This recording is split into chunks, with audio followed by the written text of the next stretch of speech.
On this one, I actually will say good things about socialistic ideas. And thank you for this one, another good point. And let's start with something which isn't listed over here but may lead to two others, which is unemployment. And even today, socialistic countries, which are dependent on production and export, are dealing with that. China has massive unemployment because of problems with exports.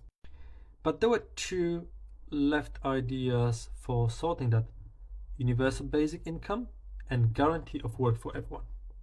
Let's talk about basic income is not the same as minimal income. And that's where the controversy comes. And many people may be blocking that idea because they feel it's unfair that someone who's not working at all gets money for not doing that, when some people will be working for the minimum wage.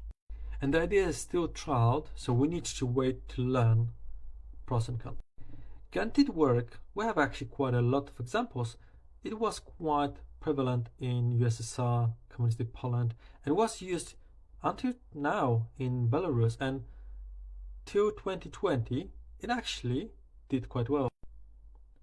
Don't misunderstand me. People on guaranteed work were earning the lowest possible wages and were still struggling, but they had something and they were quite useful for society. If you were in Belarus in 2019, you will see clean streets. Why? Because a lot of people were employed to clean them.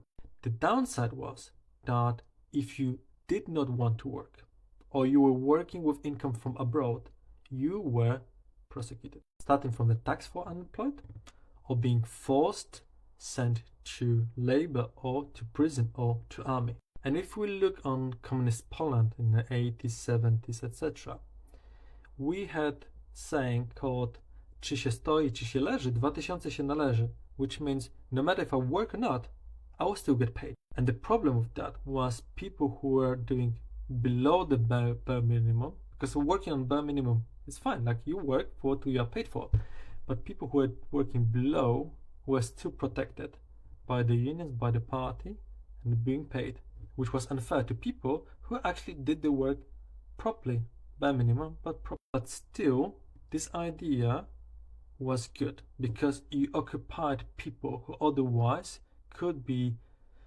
under influence, going to crime, etc. So you gave them something to do. And of course, it leads to higher taxation, but it's something we could adapt without adapting socialism.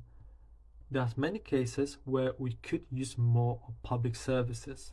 If we agree to pay a bit more tax for everyone to cover those basic jobs, it can be better for everyone.